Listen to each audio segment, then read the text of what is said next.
All right, so today we're going to do a deep dive on this thing called the 80-20 principle. We're working from an audiobook summary on YouTube. So it's going to be like a cheat sheet for how to basically get more done with less effort. Hmm. The 80-20 principle. Hmm. It's also called the Pareto Principle. And it's really interesting how this concept pops up like everywhere. Not just in business, but like in your personal life, relationships, even just like figuring out what actually makes you happy.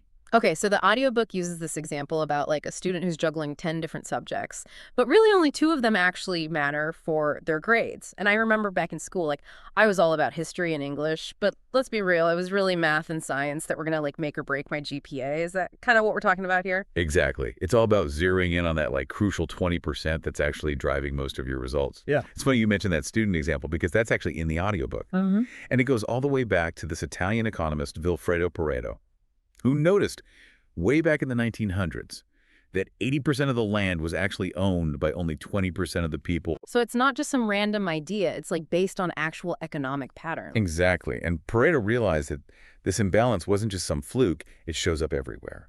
So if you want to make this principle work for you, the first step is figuring out like what I ask your vital 20%.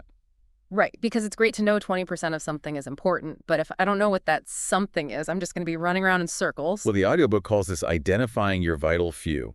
And it's like laying the foundation of a house.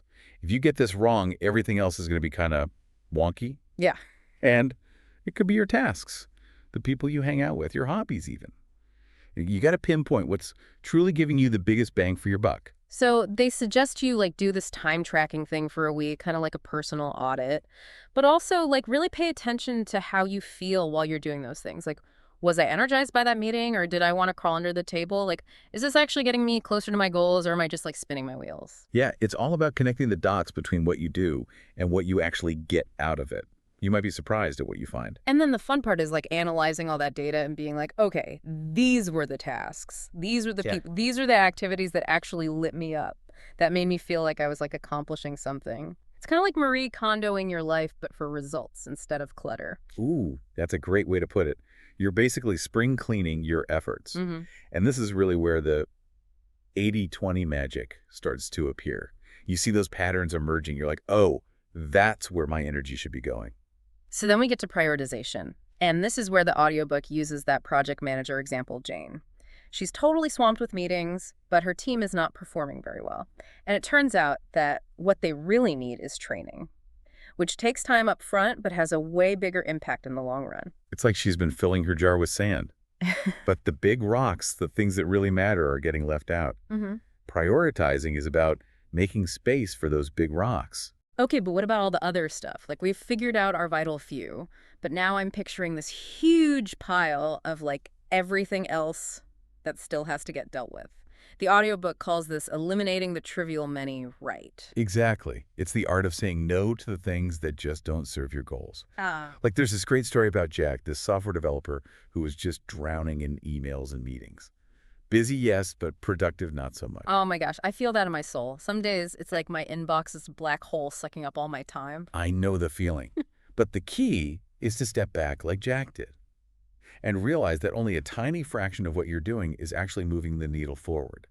They even talk about this woman, Sarah, who realized she was spending like hours every week online shopping for things she didn't even need. Recognizing those time sucks is the first step. But just knowing it's a time suck doesn't magically make it disappear. Well, that's where those actionable steps come in. Step one, according to the audiobook, is to prioritize ruthlessly. Imagine writing down everything you do in a day and then sorting it into two piles: high impact, like those big rocks we talked about, and low impact, the sand that's just filling up space. So I'm guessing those low impact things are prime candidates for the chopping block? Well, not always. Sometimes you can delegate them or even better, automate them completely.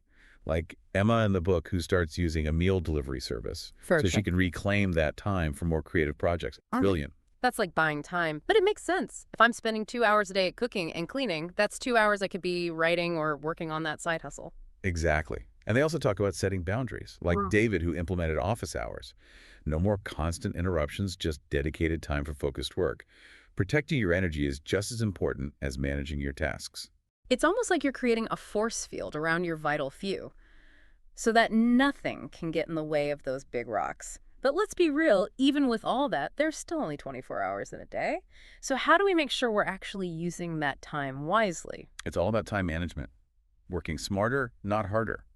You know, it's funny. I used to think time management was all about like cramming as much as possible into every single minute. But this whole 80/20 thing is kind of making me rethink that. It's not about being BUSSY, it's about being productive, right? Exactly. The audiobook actually has a whole section on time management, working smarter, not harder.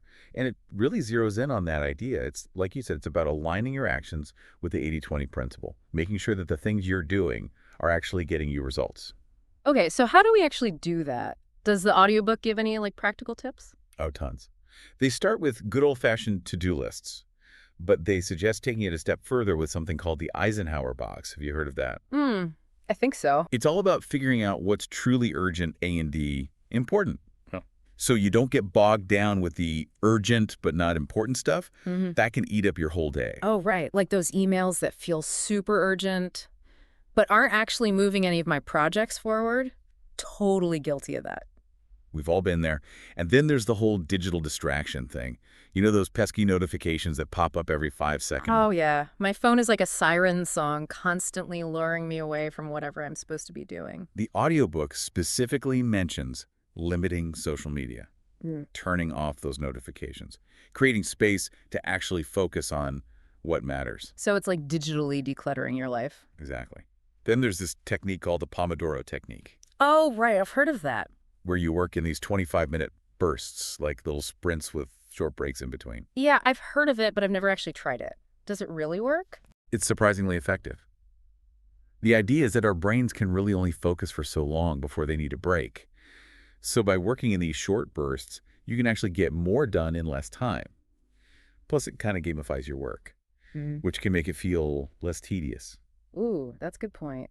I definitely like the idea of turning my work into a game. It's definitely better than just feeling overwhelmed by a huge to-do list. And they also talk about batching similar tasks together. So instead of switching between writing emails and errands all day long, you might block off time for each type of task, like you're creating little assembly lines for your work. Oh, that's interesting. So instead of being like, okay, I'm going to answer emails for 10 minutes, then write for 15 minutes, then run to the store, I'd be like, email power hour, then 2 hours of uninterrupted writing time. Exactly. It takes advantage of that momentum you build when you're focused on one type of task. And it reduces all that mental overhead of constantly switching gears. Okay, I'm starting to see how all these pieces fit together. It's like we're building a whole system for getting things done. But I'm curious, how do we know we're actually focusing on the right things? What if we're super efficient, but we're working on stuff that doesn't actually matter in the long run? That is a fantastic question. And that's where the next chapter of the audiobook comes in, setting the right priorities. Remember that jar analogy we talked about earlier with the big rocks in the sand? Yeah. This is where we figure out which things are big rocks. Ah, so it's not just about working efficiently, it's about making sure we're working on the right things in the first place. Do they actually give any tips on how to do that? I feel like that's where I always get stuck. They do. They lay out this really clear step-by-step process. It starts with, you guessed it, identifying your goals. What are those big, audacious things you want to achieve? They give examples like landing a promotion, writing a book, getting in shape, whatever lights you up. I've always struggled with setting goals, to be honest. It feels so big and scary. It doesn't have to be. It's just about figuring out what you want your life to look like, and then breaking it down into smaller, more manageable steps. The audiobook suggests starting with just a few goals, maybe 3 or 4, that feel really aligned with your values and your vision for the future. Okay, so let's say I've got my goals. Then what? Then you get to play rank them. Seriously look at each goal and ask yourself, which one would have the biggest positive impact on my life right now? Which ones are most aligned with what I truly care about? It's like a mini tournament for your goals. I love that idea. It's like creating a starting lineup for my dreams. Exactly. Then once you've got your goals ranked, the audiobook suggests breaking them down into smaller, actionable tasks. They use the example of writing a book. Instead of feeling overwhelmed by this huge project, you might break it down into smaller steps. Research outline, write a chapter, edit, and so on. Suddenly feels much more doable, right? Yeah, for sure. So now I've got my goals. They're ranked by importance, and I've broken them down into bite-sized pieces. What's next? Now we bring back that trusty Eisenhower matrix. This time we're using it to assess the urgency and importance of each of those smaller tasks. The key is to focus on the tasks that are both important and urgent. Those are the ones that are really going to move the needle on your goals. Right, so we're not just prioritizing our big picture goals, we're also prioritizing the individual tasks that are going to get us there. It's like layers of prioritization. Exactly. And once you've got all that figured out, you can start creating a tangible priority plan. Yeah. That means scheduling those tasks into your calendar, Yeah. making sure you're actually allocating time for them. So it's like turning my intentions into concrete actions. Instead of just saying I'm going to write a book, I'm actually blocking off time in my schedule to make it happen. Exactly. It's about moving from aspiration to execution. And it's not just a one-time thing. You should revisit your priority plan regularly, maybe every week or two, just to make sure it's still aligned with your goals and your current reality. Things change, priorities shift, and that's okay. The key is to be flexible and adjust your plan as needed. This is all starting to make so much sense. But I have to admit, even with a solid plan, sometimes I just struggle to actually get things done. There are always distractions, shiny objects vying for my attention. It's like my brain has an aversion to focus. It's like my brain has a built-in resistance to anything that requires sustained effort. Does the audiobook have any advice on how to combat that? They actually have a whole chapter on that. It's called Enhancing Productivity with Less Effort. No. And it's all about finding that sweet spot where you're working smarter, not harder. It goes back to that idea of keeping your vital few front and center. It's easy to get sidetracked, but if you keep those high-impact activities top of mind, Yeah. you're much more likely to actually stay on course. Right, like that writer they mentioned who needs to prioritize crafting new content instead of getting lost in the email abyss. I think we all have those tasks that feel productive but aren't actually pushing us towards our bigger goals. Absolutely. And remember that Eisenhower matrix we talked about. That's another great tool for making sure you're tackling the right things at the right time. And then there's the whole concept of batching tasks for efficiency. It's like creating a mini factory for your work, minimizing distractions, maximizing output. Batching, right. So instead of constantly switching between tasks, I Yeah. can block off dedicated time for specific types of work. That makes a lot of sense. And then there's automation, the secret weapon of the productivity ninja. Think about those repetitive tasks you do every day. Can you automate any of them? Setting up email filters, scheduling social media posts, even using those meal delivery services we talked about earlier. Oh, I'm all about automating anything that can free up brain space. The less time I spend on mundane tasks, the more energy I have for those vital few activities. Exactly. And they also touch on the Pomodoro technique again, Yeah. which is a great tool for those of us who, like you mentioned, struggle with focusing for long periods of time. Break your work down into those 25-minute chunks to make it feel a lot more manageable. I'm definitely going to give that a try. I need all the help I can get with focusing. But even with all the systems and strategies in the world, sometimes I just feel kind of stuck. What if I'm putting all this effort into the wrong things? What if I'm not even working on stuff that aligns with my true strengths? Ah, that is a brilliant question. And that's where the next chapter of the audiobook comes in. It's all about leveraging your strengths. And this is where things get really interesting, because it reminds us that our strengths are often within that magical 20%. That yields the most results. It's about playing to your natural talents and minimizing those tasks that just drain your energy. That makes so much sense. But to be honest, I've always struggled with identifying my strengths. I mean, I'm pretty good at a lot of things, but which ones are truly my superpowers? Does the audiobook have any suggestions for that? They offer a few different methods. One is to think back on your past successes. You know, those moments when you felt really proud of what you accomplished. What skills or qualities played a key role in those wins? Ooh, like that time I organized that huge fundraising event for my kids' school. I managed to pull it off with zero budget and a team of volunteers. Maybe event planning is my hidden talent. It could be. The audiobook also suggests seeking feedback from others. People who know you well can offer valuable insights into your strengths. Ask your friends, family, colleagues, what do you think I'm really good at? That's a great idea. I might be surprised by what they say. And then there are those strengths assessments you can take online. Some of them are really insightful. They can help you pinpoint those hidden talents that you might not even be aware of. Okay, so let's say I've done all that and I've got a pretty good handle on my strengths.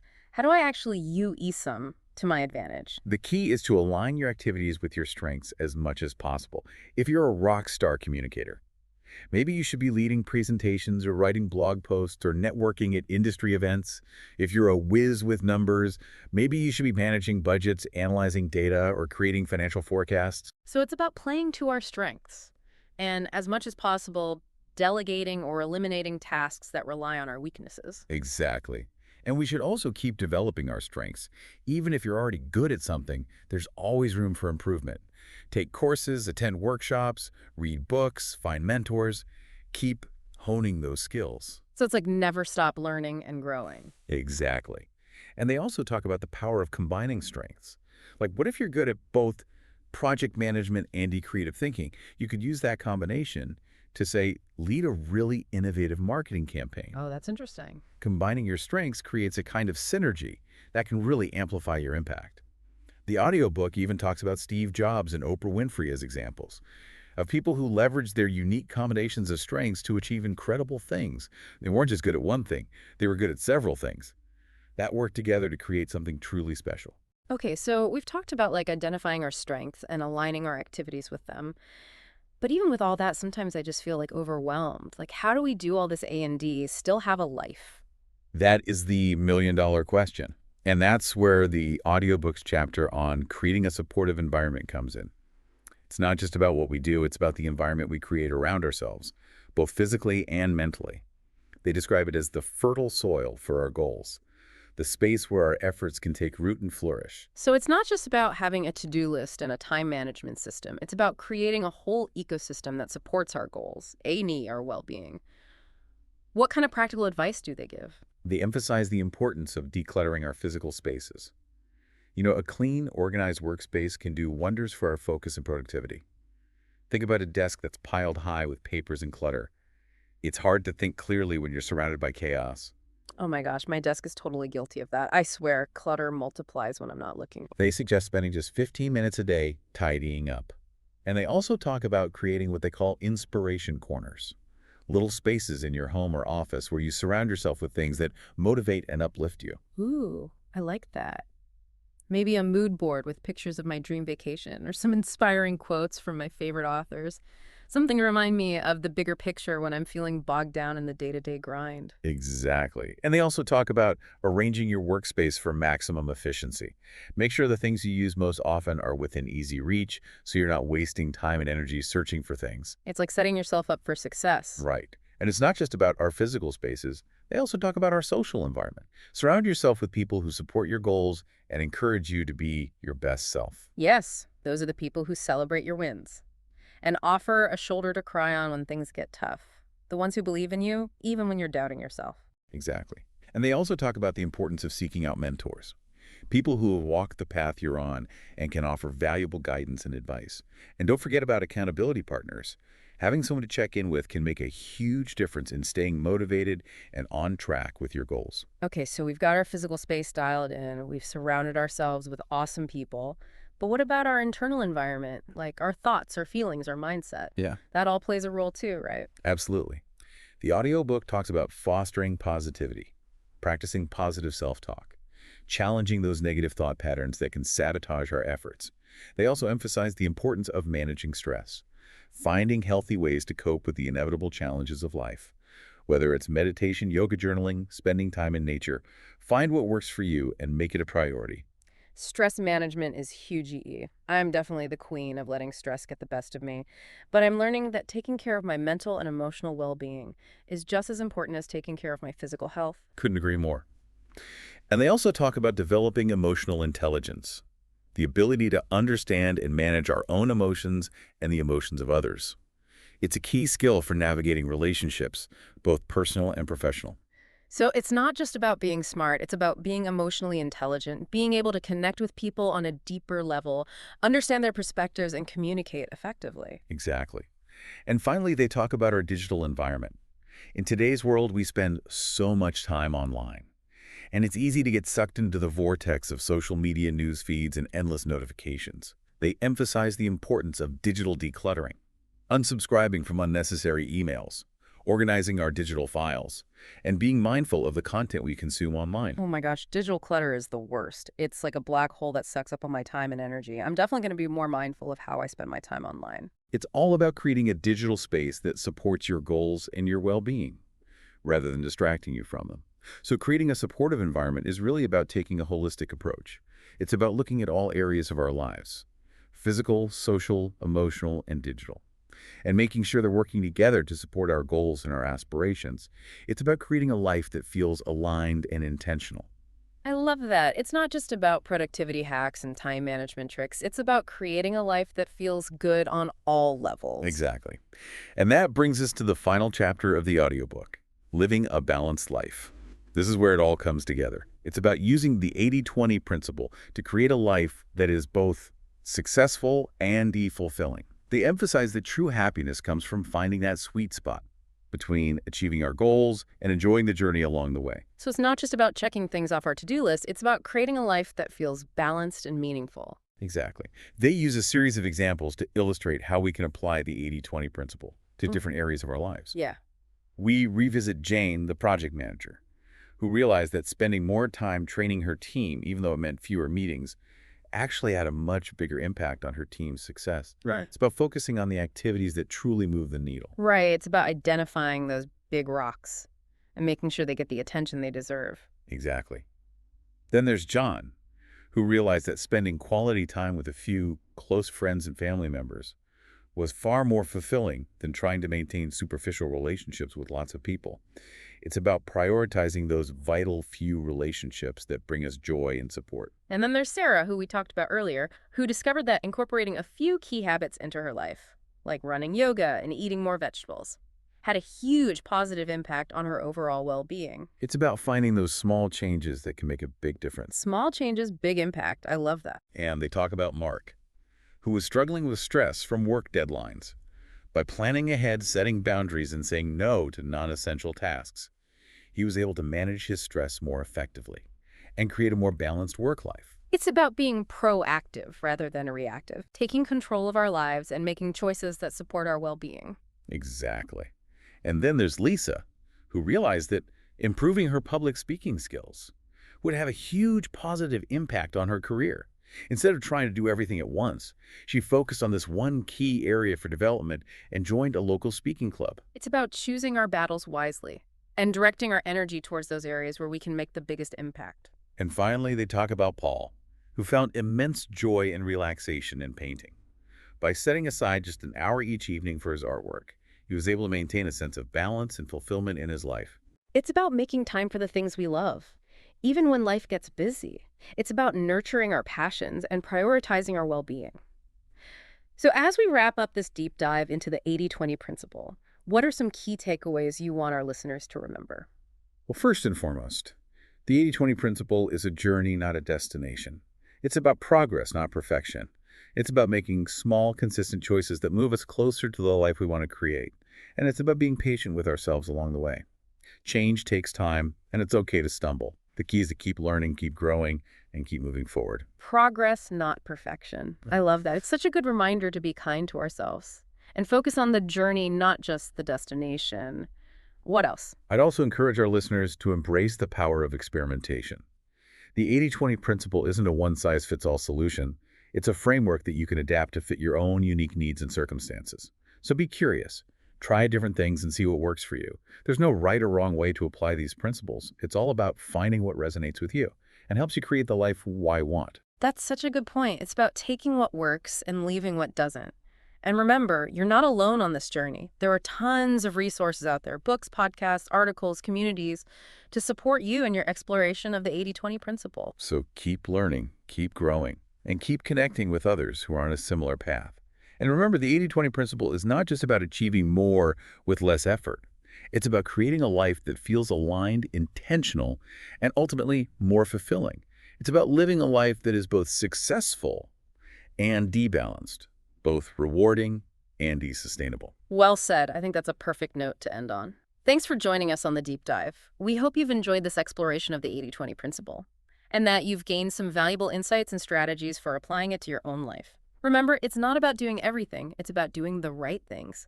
Focus on your vital few, eliminate the trivial many, and create a life that feels aligned, intentional, and ultimately more fulfilling. Until next time.